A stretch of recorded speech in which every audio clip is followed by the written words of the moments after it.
No, abantu bagenda ne bakusiga ekifaananyi ky'otali. Kati because nze ndooza bamanyi nti oba sitera kubeeraawo ku social media nga neeyogerako ate si nti simanyi kweyogerako nsobola okweyogerako emba nsazeewo. But because sikiwa nnyo budde. Otiisa. Kati abantu balowooza nti basobola like oli najja n'akusiiga ekintu ne kibeera Ruth Kalibala alina ekintu kyayogera lumu ne kinsesa yagamba nti omuntu asooka okwogerako ekintu ekikufaanana. Kati abantu asooka okuteekako ekintu n'agamba oyo Juliana yeepanga and then people start seeing that nga balaba omuntu eyeepanga. Era emirundi egisinga bwe batutuukako baga naye nga baatugambye muli bazibu. Ba clients bakyogera nnyo nga tutuuse ku mulimu nga beewuunya professionalism ya ttiimu yange. Manager wange ali professional. Uncle Eddie. Kitegera he will challenge you when ng'oli client. Naye bwe tumalira omulimu nga client ate atwebaza. Olina brand mark yo? What do you mean? Eya pin wano. Lwaki tokyagiteekako? Nagijjako dda. Really? Nagijjako dda. Let me see gwali mwaka ki? This is 2026. Nagijjako nga tetunaba na kuyingira 2020. Ate nakeera lumu just nengisikamu. Pin? Yeah, nga ndaba I've outgrown it. Music waffe gwe twasooka. Akyakuba nnyo abantu. Omupya bamwagala. Naye waliwo ekibaawo ng'okubya ekibaluma, ne wabeerawo ekibaawo ng'okubya essanyu lyange oba nabikoowa. You get kanyimbe, it's I can't explain it. Naye ekyo just kikuzaayo wali wetubeera twogerera nti music ayina meaning, music atavaako, music ayina deep meaning. I have been coming to London for a while now and every time I've been to London mundaze omukwano gwe sirabangako. Era nsaba ne ku luno mukole ekyo kyekimu ngenda kujja e London. Tuli ffenna Easter weekend ate nzija ne Elijah Kitaka, nzija ne John Black. Bonna tugenda kwegatta wamu ku Sunday night tubakupa omuziki mmwe. I can't wait to see you. So Juliana tafunika naye bwe mba mufunye ekyo no kya bulimba. No, by the way, amazima googerwe ndi omu ku abo bannamukisa ndowooza bw'owaayo akantu munnange lw'oba osobodde nga bwe tukayita kubanga nange mwennyini oluusi oŋŋamba okujja okukola naye annange nzaani naye one thing you have okwata obudde. Yeah, ekyo by the way eky'obudde okiraba kuva dda nze kwegamba bwentyo bwendi era omuntu yenna ng'ogenda kukola nange bw'oba tokuuma budde ogenda kusanga obuzibu with me.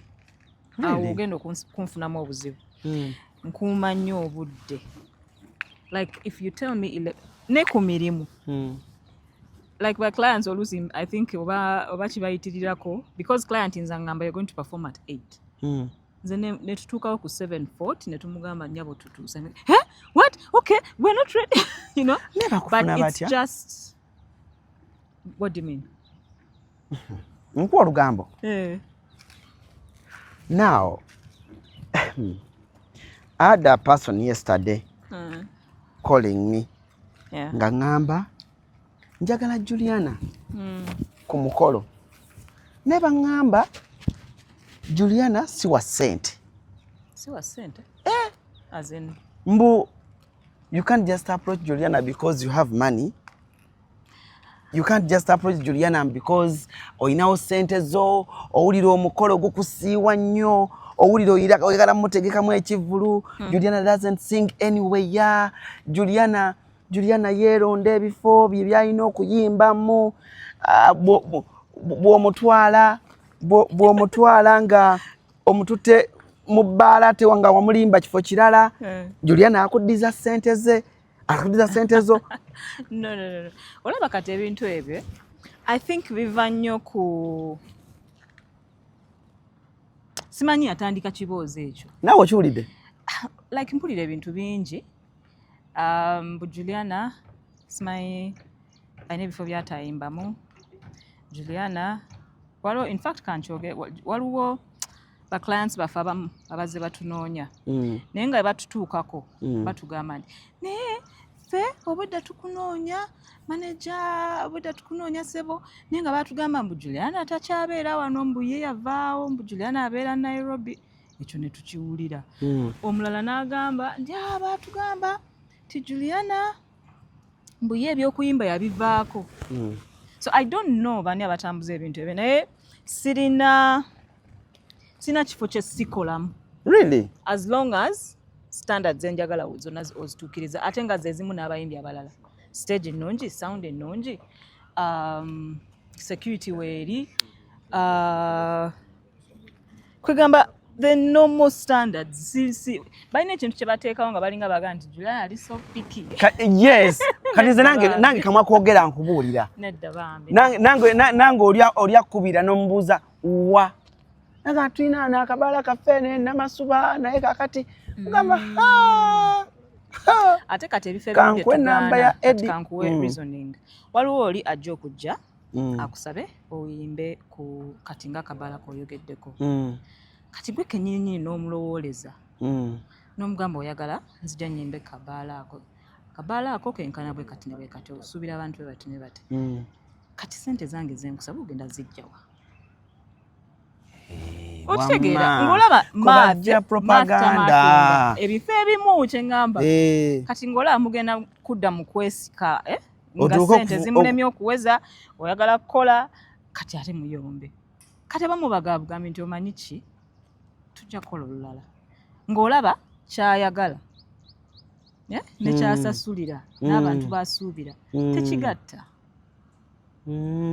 Abo bokka bensobola okugamba n'abalala bonna emikolo era even had even promoters e Bulaaya bannange mwana Juliana asaba bingi maani nze kyevola tubadde tusobola ne tumwesonyiwa but wamma ekintu kyenalaba ku bantu baffe sometimes bagendera nnyo ku hearsay. Like omuntu atandika ekintu ku social media nekifuuka nga ge mazima. Naye because omuntu akitadde ku social media nekitambula naye nga si ge mazima. Do you get? Yeah. So Juliana alina principles z'akolerako. Akola emikolo, akola weddings, akola embaga, akola traditional functions kuhinjira ku kyala byonna mbikola. Then nenkola ne corporate functions. Nenkola n'ebivulu. Kati nakola nani ku New Year's ennaku ezo zonna nali nkola ne Abitex. Hey. What kitegeera so I do everything. Nali njogerako ne papa lumu.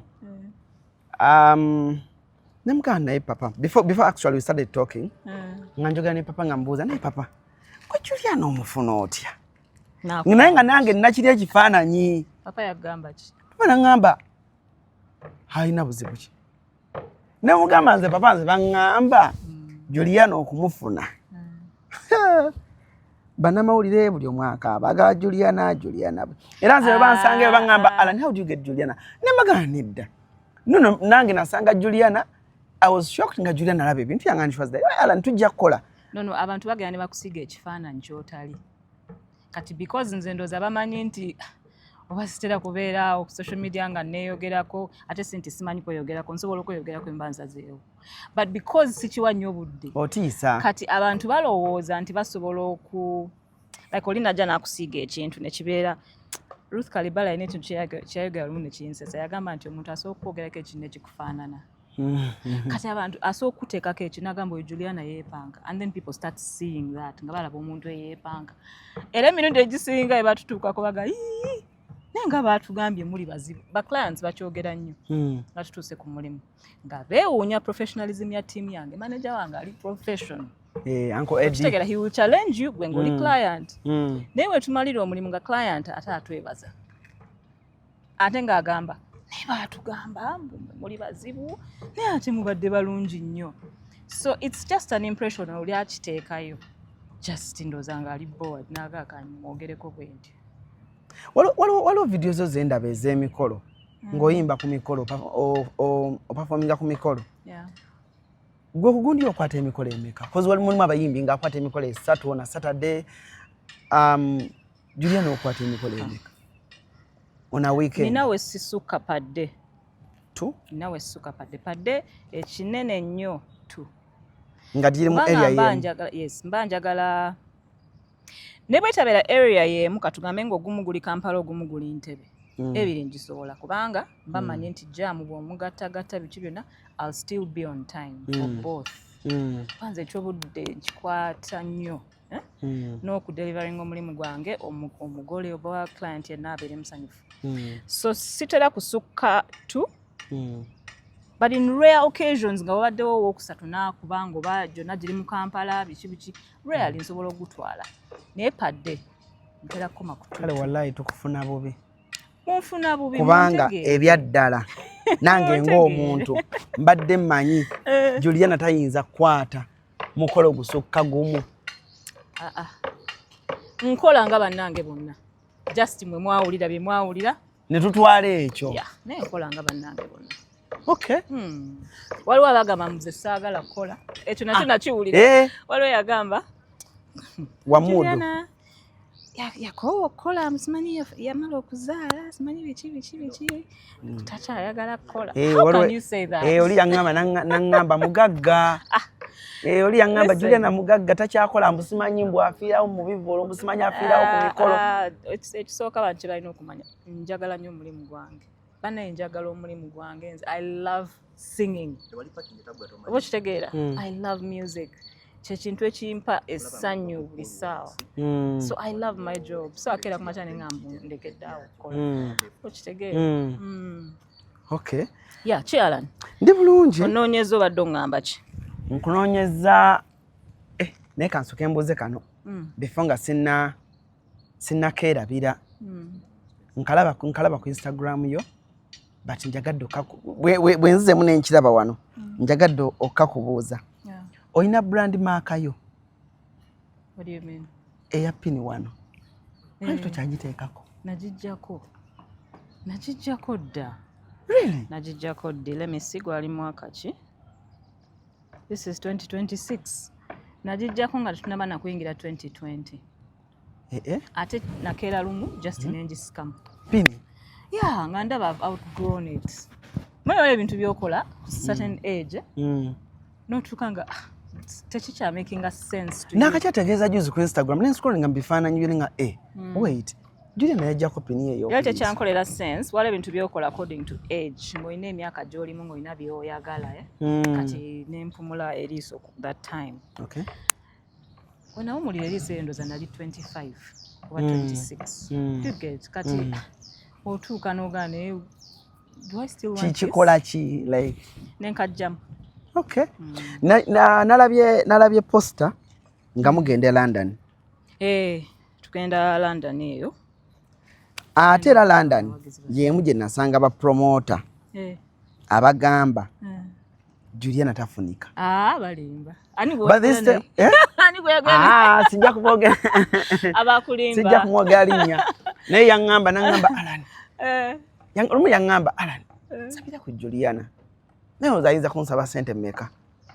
Mugamba simanyi. Nedda.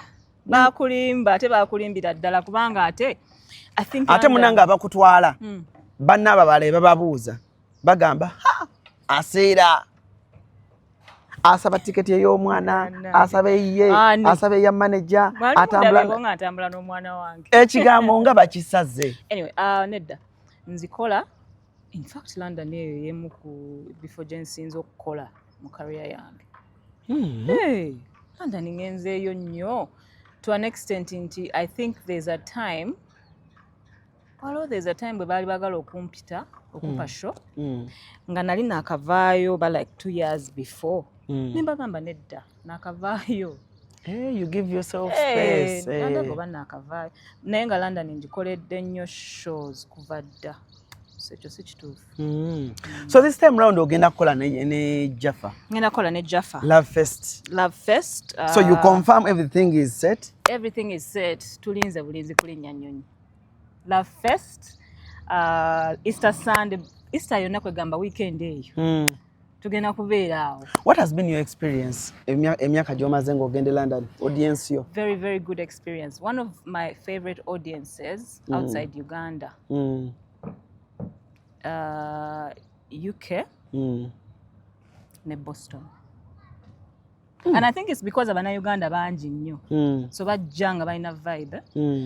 Obanga ali e Kampala. Like it's very Ugandan in a very banyumirwa. Energy abamulungi. Energy naddala nga obudde bulungi. Yeah. Abantu be London bali welcoming. Nnyo. Nnyo nze emirundi gyonna gye mbaddeyo. Babadde very, very warm. Oyina katalogu nene y'ennyimba. Golowooza emyaka gy'omaze ng'ogenda e London. Bantu baagala nnyimba zo mpya oba baagala nnyo ennyimba enkadde? Kati olaba ekyo ekintu ky'ombuuza. Ekyo eyo answer eri broad ku bafaani bange bonna. Doesn't matter wawe mbadde nnyimbye. Oba Uganda oba wa. Ekintu kye nalaba and I think abayimbi abalala abali mu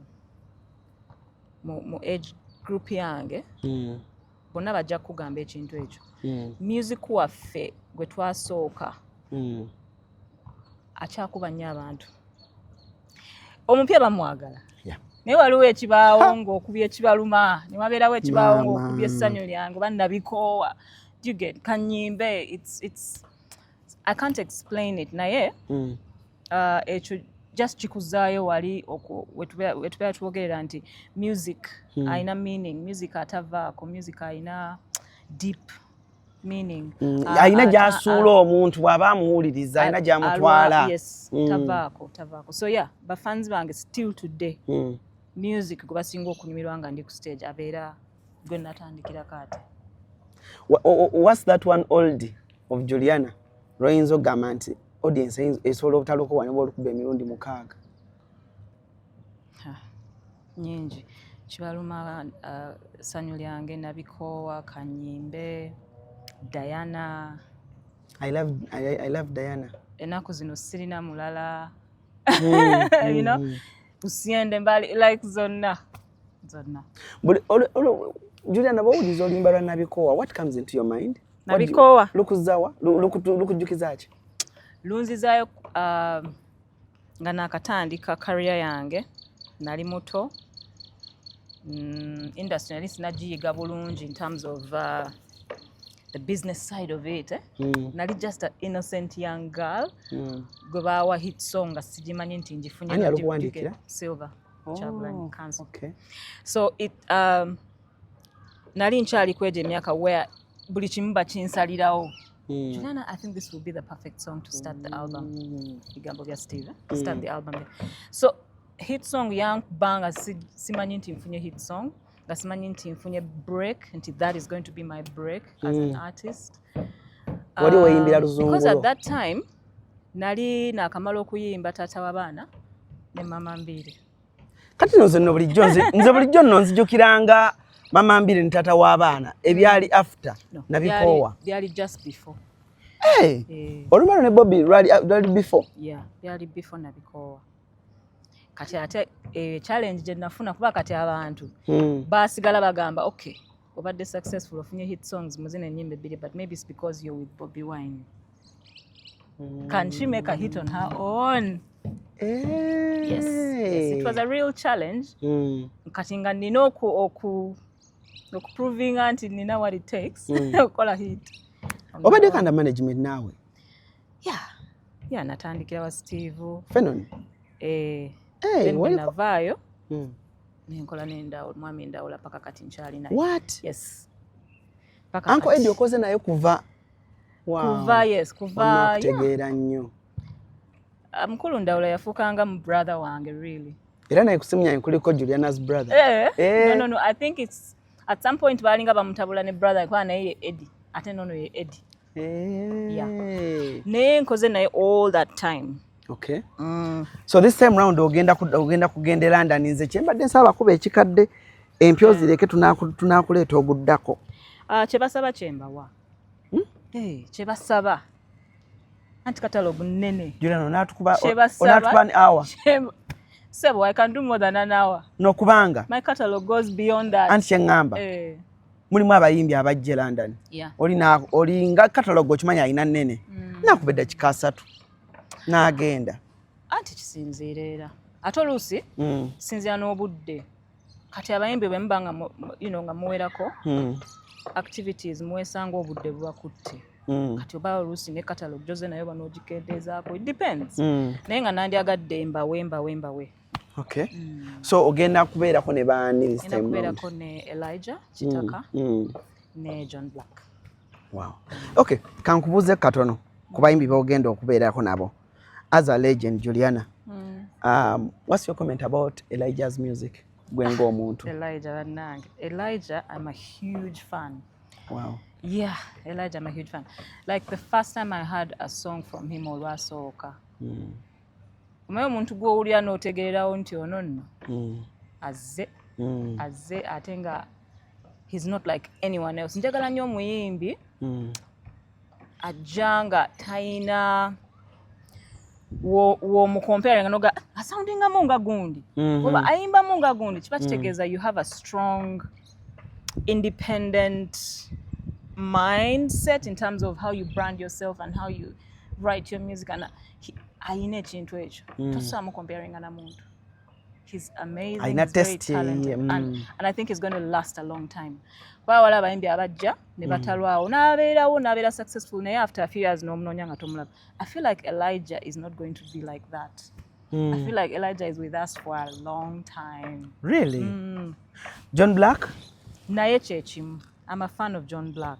Mbadde ndudde omuwuliza simanyi oba ayinayo oluyimba olupya right now. Ayina oluyimba luta Angela naye John Black naye he's very very talented era naye bw'omuwulira yakola ekintu kye ng'ali yekka. John Black tosobola mugamba nti asoundinga nga gundi. He's very gifted and I think yeewandiikira right? Yeewandiikira music we. Yeah, so two very talented young men.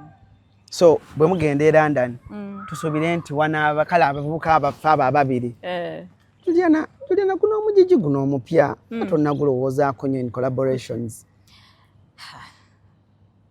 Kiki kikolekeka eyo? Collaborations in general mbadde sinnaba nnyo kuzirowoozaako kuba ndowooza nange nina projects enjagala kusooka oyisaawo. But in the near future, in the near future, yes, njagala kuddamu nkoleyo collabo with a few people.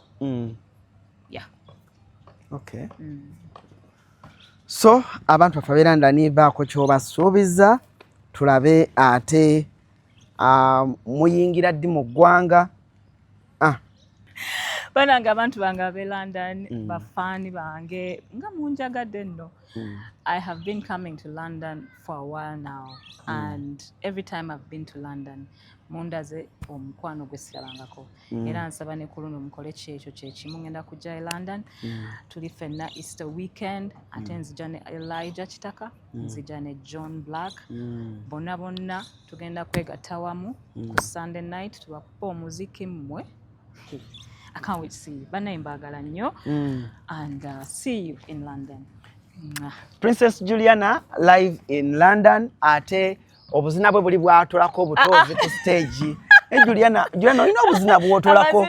Obuzina gange gampola bannange. Juliana olina obuzina bwotolako obutozi ku stage. Munyumira. Kisinziira mu jemberamu naye of course. Kati nze siri bemazja ku stage batonsuubira nti I'm going to come and you know nedda but my strength is my voice. Since you're youthhood eri wansi toli muntu akayimba ke nakulabamu ng'ozina ne ngamba waawo kayimba ki essanyu lyange nagezaako essanyu lyange nakulaba ne ngamba waawo wano Juliana nagezaako naye nga all in all it's going to be a fun night era I'm very excited okujja e London okubayimbira. Bapromota b'e London obagamba bugambo ki be bagamba nti Juliana muzibu wa kufuna wamu ne mu Europe wonna? Ekyokusooka kansooke nneebaze bapromota b'e London benkozeeko nabo abansupportinze ababadde nange throughout my journey. Jaffa has been one of my biggest promoters there. Jose Jobs Link. Bensinza okukola nabo njagala beebaza nnyo for being very good promoters. They are so professional. Yes. Bye mwogera bye bakola. So njagala beebaza then ba promoters abalala banange temutya kutukubira. We are here. Yes. Wow. So ladies and gentlemen, e London tubeereyo ffenna ekifo bakiyise batya kyetugenda okubeeramu Oasis Banqueting Hall. Okay. Yes, I believe that's the name of the hall. Oasis Banqueting Hall. Tugenda okubeera John Black, Elijah Kitaka, Princess Juliana, ne Rabadaba gyali bambi. Okay. Naye bwona amusangayo omugamba mutumiddeko nnyo sajja wange. Kale saagala kusukka kwa lunaku lwaleero, but let's all be there. Easter holiday egenda kubeera ya mulembe nnyo. Love Fest, Juliana, John Black wamu ne Elijah Kitaka. Let's all be there. Let's fill up the place and tulage bannayuganda bafe abayimbi nti yes, bannayuganda gye muli ate era muwagira music we Uganda. Kale saagala kusukka kwa lunaku lwaleero. For now, I'm out.